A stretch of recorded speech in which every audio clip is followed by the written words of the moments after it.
अस्सलाम वालेकुम friends, welcome to Faizan tutorials channel. दोस्तों, इस वीडियो के अंदर मैं आपको बताऊंगा कि आप ड्राइविंग लाइसेंस का जो टेस्ट है वो किस तरह से पास कर सकते हैं।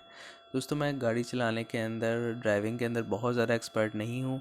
मैंने बेसिकली जो 10 दिन में गाड़ी चलाना सिखाते हैं, कुछ आपसे अमाउंट लेते हैं और 10 दिन गाड़ी चलाना सिखाते हैं, उससे गाड़ी चलाना सीखी थी और फर्स्ट अटैम्प्ट के अंदर मैंने अपना ड्राइविंग लाइसेंस का जो टेस्ट है वो क्लियर किया था।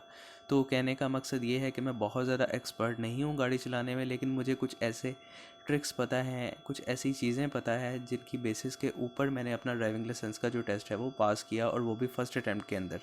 तो दोस्तों, मेरे बहुत सारे जानने वाले हैं जो 5-5, 6-6 साल से गाड़ी चला रहे हैं, इवन कि कई 10 साल से भी गाड़ी चला रहे हैं, लेकिन जब वो ड्राइविंग लाइसेंस का टेस्ट क्लियर करने के लिए जाते हैं तो वो क्लियर नहीं कर पाते। अनफॉर्चुनेटली उनका जो टेस्ट है वो फ़ेल हो जाता है।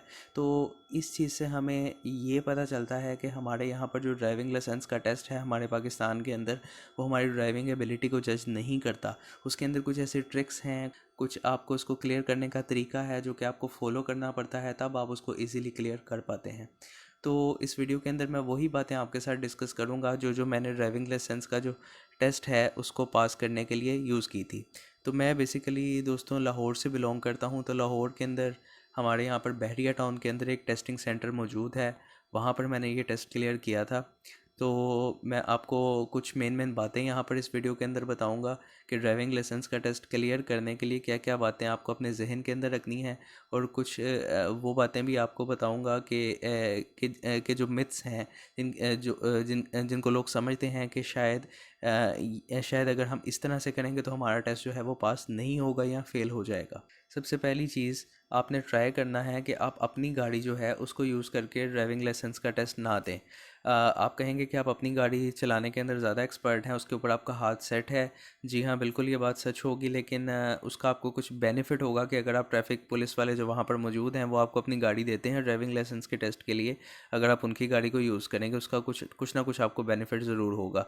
तो वो बेनिफिट मैं आपको इस वीडियो के अंदर तो नहीं बता सकता, लेकिन हो सकता है कि आप उस चीज़ को समझ जाएं।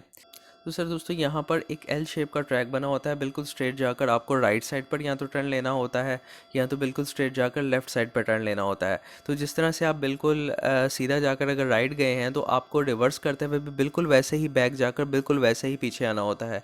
अब यहाँ पर मुश्किल चीज़ ये है कि जब आपने एक दफ़ा रिवर्स गियर लगा दिया है तो आप दोबारा फॉरवर्ड गियर नहीं लगा सकते। ये सबसे बड़ा यहाँ पर प्रॉब्लम है। अब हम जब डेली लाइफ के अंदर अपनी गाड़ी को ड्राइव करते हैं, कहीं पे हमें रिवर्स करनी पड़ती है अपनी गाड़ी, तो हम क्या करते हैं, रिवर्स कर रहे होते हैं, तो जब हमें लगता है कि हम ठीक से रिवर्स नहीं कर पा रहे तो हम एक दफ़ा फॉरवर्ड गियर लगाते हैं, फिर हम दोबारा थोड़ी सी आगे करने के बाद फिर हम दोबारा रिवर्स गियर लगाते हैं। तो यही वजह है कि यहाँ पर हमने सिर्फ एक अटैम्प्ट के अंदर एक एक दफ़ा रिवर्स गियर लगाना है, और उसी के अंदर हमने एल शेप के अंदर वापस अपनी गाड़ी को लेकर आना है, और उस दौरान में हमने दोबारा फॉरवर्ड गियर नहीं लगाना होता। यही वजह है कि ये टेस्ट जो है ज़्यादातर लोगों से पास नहीं होता। तो इसी वीडियो के अंदर आगे चल के मैं आपको की पॉइंट बताऊंगा कि आपने किस चीज़ को फॉलो करना है, तो आप ये जो रिवर्स के अंदर आपका जो टेस्ट फेल हो जाता है उसको आप किस तरह से ओवरकम कर सकेंगे। दूसरा एक और मैं आपको की पॉइंट यहाँ पर बताना चाहता हूँ, जो कि लोग एक मिथ है जो कि लोग समझते हैं कि शायद इससे टेस्ट फेल हो जाता है। वो ये है कि अगर आपकी गाड़ी बंद हो जाए। अब मैंने जब ड्राइविंग लाइसेंस का टेस्ट दिया था तो मेरी गाड़ी एक दफ़ा बंद हुई थी, लेकिन मेरा टेस्ट बिल्कुल भी उन्होंने फ़ेल नहीं किया। उन्होंने कहा आप दोबारा स्टार्ट करें और यहीं से आप टेस्ट अपना कंटिन्यू करें। तो गाड़ी अगर आपकी बंद हो जाती है तो आपका टेस्ट फ़ेल नहीं होगा, इस चीज़ को आपने जहन के अंदर रखना है। तो गाड़ी बेशक बंद हो जाए लेकिन आपका टेस्ट फ़ेल नहीं होना चाहिए। बेसिकली फ़र्स्ट टाइम जब आप गाड़ी के अंदर बैठेंगे तो सबसे पहला काम आपने क्या कर लेना है, आपने जो साइड मिरर्स हैं उनको एडजस्ट करना है। आपने आगे जाते हुए और पीछे जाते हुए दोनों टाइम्स पर आपने साइड मिरर्स को देखते हुए गाड़ी को यूज़ करना है। आपने पीछे मुड़कर गाड़ी में कभी भी नहीं देखना, आपने हमेशा अपने साइड मिरर्स को ही देखकर गाड़ी को चलाना है। और जब आपके जो साइड मिरर्स होंगे वो आपने दोनों एडजस्ट करने हैं। आपके एक तो राइट साइड पे होगा, वो तो आप अपने हाथ से एडजस्ट कर सकेंगे, उसको अपने हाथ से आप थोड़ा सा एडजस्ट कर लेंगे। आपने उसको इस तरह से एडजस्ट करना है, जो राइट साइड पे आपका मिरर होगा, कि आपकी गाड़ी का जो पिछला टायर है वो आपको नज़र आए। और जो लेफ़्ट साइड के ऊपर आपका साइड मिरर होगा, आप बेशक आपको अगर उठ के थोड़ा सा एडजस्ट करना पड़ता है तो आप वो भी कर लीजिएगा। इसके अंदर हैसल ना कीजिएगा कि ये मैं इसको मुश्किल से एडजस्ट करूँगा, या आपके साथ अगर ट्रैफिक पुलिस वाला बैठा होगा तो आप उसको कह दीजिएगा कि थोड़ा सा इसको नीचे कर दें या ऊपर कर दें। आप अपनी ज़रूरत के मुताबिक उसको साइड मिरर को एडजस्ट कर लेंगे। तो फॉरवर्ड के अंदर तो कोई भी प्रॉब्लम वाली बात नहीं होती। आप बिल्कुल सीधा जाते हैं, बिल्कुल सीधा जाने के बाद जहाँ पर टर्न आता है वहाँ पर आपने मुकम्मल कटाई कर देनी होती है। आपके हैंडल के जितने भी टर्न्स हैं उसको आपको कम्प्लीटली टर्न करना पड़ता है। अगर आप कम्प्लीटली टर्न नहीं करेंगे तो वो मुकम्मल गाड़ी टर्न नहीं होगी, और मुकम्मल जब गाड़ी टर्न नहीं होगी तो वो किसी कॉर्न के अंदर लग जाएगी। तो फॉरवर्ड जाते हुए तो किसी को भी कोई प्रॉब्लम नहीं आता, बिल्कुल सीधा जाते हैं, मुकम्मल कटाई करते हैं तो गाड़ी आपकी राइट पे टर्न हो जाती है। फिर आपने गाड़ी को जब मुकम्मल कटाई कर चुके होते हैं, आपने उसको फिर दोबारा सीधा भी पूरे टाइम पर करना है। ये भी एक अहम चीज़ है। आपने बिल्कुल उसको आहिस्ता आहिस्ता पूरे टाइम के ऊपर उसको सीधा कर लेना है। और फिर आप जब बिल्कुल एंड पे चले जाएंगे एल शेप के, तो वहाँ पर जाकर आपने गाड़ी को रोक देना है। बिल्कुल आप 1 सेकंड 1-2 सेकंड के लिए वहाँ पर रोकेंगे, तो उसके बाद आपको ट्रैफिक पुलिस वाला कहेगा कि आप इसको अब रिवर्स लेकर आएँ। तो फिर आपने रिवर्स गियर वहाँ पर लगाना है। अब रिवर्स गियर जब आपने एक दफ़ा लगा दिया, अब आप फॉरवर्ड गियर दोबारा नहीं लगा सकते। इस चीज़ को आपने जहन में रखना है। तो अब मैं यहाँ पर आपको मेन चीज़ बताने जा रहा हूँ इस वीडियो के अंदर, जो की पॉइंट है इस वीडियो का। जब आपने रिवर्स करनी है गाड़ी, तो आपने सिर्फ एक चीज़ अपने जहन के अंदर रखनी है। बेसिकली जब मैं गाड़ी चलानी सीख रहा था तो रिवर्स में कर रहा था, तो मेरे जो बॉस थे, जो उस्ताद थे, जो मुझे सिखा रहे थे गाड़ी चलानी, उन्होंने मुझे सिर्फ एक ही बात बताई कि बेटा जब गाड़ी आपने रिवर्स करनी है तो आपने गाड़ी चलानी नहीं। मतलब चलानी नहीं का मतलब ये है कि आपने उसको ऐसे रिवर्स करना है कि गाड़ी आप चला नहीं रहे, आप गाड़ी को जूं की रफ्तार से पीछे लेकर आएंगे। क्योंकि जो चलाने वाला काम है ना, वो हमेशा फ्रंट गियर में, अगले गियर्स में होता है गाड़ी जब आप स्पीड में गाड़ी आपकी आगे जा रही होती है। लेकिन जब आप रिवर्स कर रहे हैं तो वहाँ पर आपकी गाड़ी चलनी नहीं चाहिए, रेंग नहीं चाहिए, आप ये समझ लें। मतलब इतनी स्लो स्पीड आपकी होनी चाहिए, इतनी स्लो होनी चाहिए कि ऐसे लगे कि गाड़ी मूव ही नहीं कर रही। मतलब इतनी बहुत ही ज़्यादा स्लो भी ना हो, लेकिन काफ़ी ज़्यादा स्लो हो। तो जब मैं अपनी गाड़ी को रिवर्स कर रहा था, जब मैं गाड़ी चलानी सीख रहा था, तो मैं अपनी तरफ से बहुत स्लो गाड़ी चला रहा था। मतलब बहुत स्लो में रिवर्स कर रहा था, लेकिन मेरे जो उस्ताद थे उन्होंने कहा ये अभी भी तेज़ है। मतलब आप इस चीज़ से अंदाज़ा लगाएं कि जो चीज़ मुझे स्लो लग रही थी वो उनको तब भी तेज़ लग रही थी। तो आपने इतना स्लो कर लेनी है, इतना स्लो कर लेनी है कि ऐसे लगे कि जैसे गाड़ी बिल्कुल ही डींग रही है, बिल्कुल स्लो स्पीड में है। उसकी वजह क्या है, जब आप रिवर्स कर रहे होते हैं तो जैसे ही आपकी स्पीड थोड़ा सा बढ़ती है, थोड़ा सा ज़्यादा होती है, तो गाड़ी आपके कंट्रोल से बाहर निकल जाती है।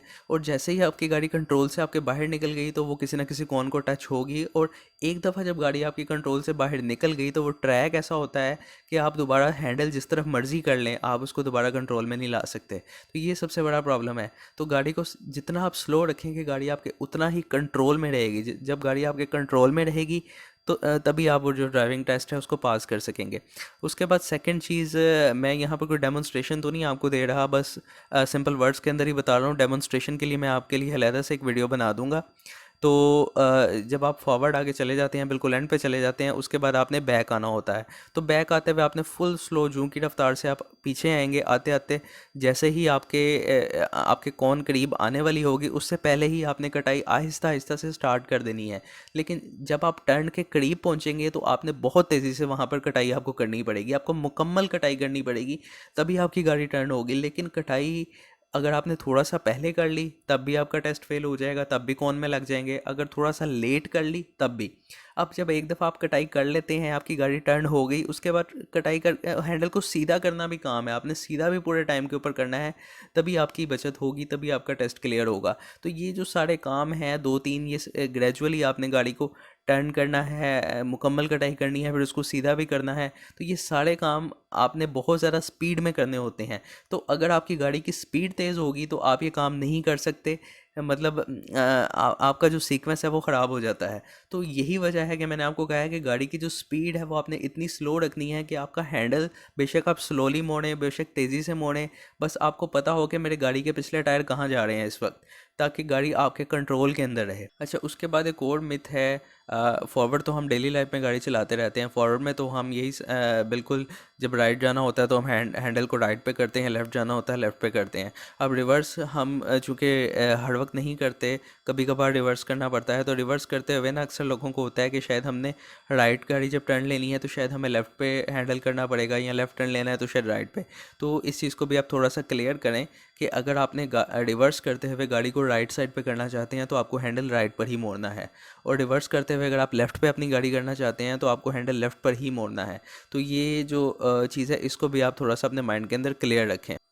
तो दोस्तों ये कुछ बातें थी जो कि मेरा एक्सपीरियंस था ड्राइविंग लाइसेंस का टेस्ट पास करते हुए, और मैंने चूँकि फ़र्स्ट अटैम्प्ट में अपना टेस्ट क्लियर किया था, और मेरे इवन के जो उस्ताद हैं, एक मैंने कुछ दिनों से गाड़ी चलानी सीखी थी, खैर मैं उनका नाम नहीं लूँगा, तो वो काफ़ी एक्सपर्ट हैं, लेकिन उनसे भी टेस्ट क्लियर नहीं हुआ। तो इसकी वजह ये नहीं है कि वो एक्सपर्ट नहीं है या उनको अच्छी से नहीं चलानी आती, ये वजह बिल्कुल नहीं होती। वजह बेसिकली ये है कि हमारा जो ड्राइविंग लाइसेंस का टेस्ट है, हमारे यहाँ पर जो सिस्टम है, वो आपकी ड्राइविंग की एबिलिटी को जज नहीं करता। उसके लिए हमें ये चंद एक ट्रिक्स को फॉलो करना पड़ता है, एक स्पेसिफिक मेथड को फॉलो करना पड़ता है, तब जाकर हम ये जो टेस्ट है इसको क्लियर कर पाते हैं। तो दोस्तों उम्मीद है आपको ये वीडियो अच्छी लगी होगी, और आपने एक काम करना है, अगर आप ये वीडियो देखने के बाद ड्राइविंग लाइसेंस का टेस्ट देते हैं और वो क्लियर कर लेते हैं मेरी बताई हुई बातों के ऊपर अमल करके, तो आपने इस वीडियो के नीचे कमेंट ज़रूर करना है। और अगर नहीं क्लियर करते तो भी कोई प्रॉब्लम नहीं है, तब भी आपने कमेंट करना है, और आपने ये बताना है कि क्या प्रॉब्लम आई थी आपको टेस्ट के दौरान, क्यों आपका टेस्ट फेल हुआ। बेसिकली इंसान अपनी गलती से सीखता है। अगर आपने एक दफ़ा गलती की है, आपका टेस्ट वहाँ पे क्लियर नहीं हुआ, तो आपने वो गलती देखनी है कि क्या गलती मैंने की है यहाँ पर। तो दोस्तों उम्मीद है आपको ये वीडियो अच्छी लगी होगी। इस वीडियो को देखने का बहुत बहुत शुक्रिया। अपना ख्याल रखिएगा। अल्लाह हाफिज़।